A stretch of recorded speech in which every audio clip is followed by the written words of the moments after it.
At my wife's office party, her coworker tried to provoke me, but he had no idea who I really was. Hi there, my name is Lawson. I'm a security consultant living in Phoenix, Arizona. The city is known for its scorching weather, but tonight was a cool night, and I'm going to tell you a story about how I ended up being my wife's superhero. At her work party, the night of my wife, Liliana's work party, I was just there to lend her my support. Liliana had been talking about this gathering for a couple of weeks, a huge opportunity for networking with all the executives and colleagues from her marketing agency. I didn't know many of them, and honestly, I preferred it that way. I dressed sharply, maintained a calm attitude, and chose to let her shine while I remained in the background. I was there to be the supportive spouse, not the focal point of attention. As we walked in, the music and conversation filled the venue. Liliana introduced me to some people, most of them courteous, exchanging pleasantries. But then came Marcus, tall, arrogant, with that arrogant smirk people wear when they believe they're superior to you. He shook my hand with a grip just strong enough to try to prove something. "So you're Liliana's husband?" he said, looking at me like I was an unexpected guest at his private club. I nodded, keeping my tone neutral. "That's right." He examined me up and down and smirked. "Must be nice not having to worry about work while your wife is out here climbing the corporate ladder." The remark was subtle, but the condescension was profound. I could feel Liliana tense up beside me. I just smiled slightly and dismissed it. I had dealt with men like him before. But Marcus wasn't finished. Over the next 30 minutes, he made small insults, jokes about how I must have married up, how Liliana deserved someone more driven, and how I likely didn't understand what it's like to be in a competitive environment. The group around him chuckled awkwardly, sensing the tension in his words, but too timid to step in. Liliana tried to change the topic, but he kept bringing it back to me almost as if he wanted a reaction. Finally, he went too far. With his drink in hand, he leaned toward me and said, "You know, in this kind of company, it's survival of the fittest. Not everyone can handle it. Some just fade away."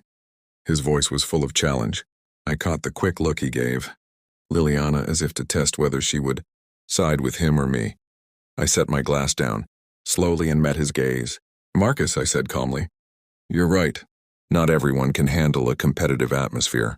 But the thing about me is I've spent the past 12 years flourishing in one far more ruthless than this." He tilted his head, half interested, half doubtful. "Oh yeah. Doing what?" I smiled, calm, composed. "Special Forces, 12 years, multiple missions overseas, then private security consulting for high-profile customers. My job was literally to outthink, outmaneuver, and outperform individuals who wanted to end me. So you'll forgive me if I'm not impressed by your office politics." His smirk wavered, and the atmosphere around us changed instantly. There was a short silence before someone at the table laughed nervously. Marcus tried to recover, but I could see the color drain from his face. He mumbled something about just joking and looked away suddenly, fascinated by his glass. Liliana squeezed my hand under the table, a silent thank you for not losing my cool earlier. For the rest of the night, Marcus kept his distance. The few times our paths crossed, his tone was suddenly respectful, even polite. The other guests seemed more curious about me now, asking about my job and travels, though I kept my answers vague. I hadn't come here to brag. I just reminded one man that appearances can be misleading. When we left the party, Liliana laughed softly as we walked to the automobile. "You didn't have to tell him everything," she said. I glanced at her with a grin. I didn't tell him everything. Just enough. Driving home, I thought about how easily people underestimate others based on superficial impressions. Marcus had looked at me and seen someone unremarkable. What he didn't realize was that the most dangerous individuals in any room are often the ones who don't need to prove it. And that night I was more than happy to let him figure that out the difficult way. From then on, Liliana told me, Marcus was always polite, almost overly so.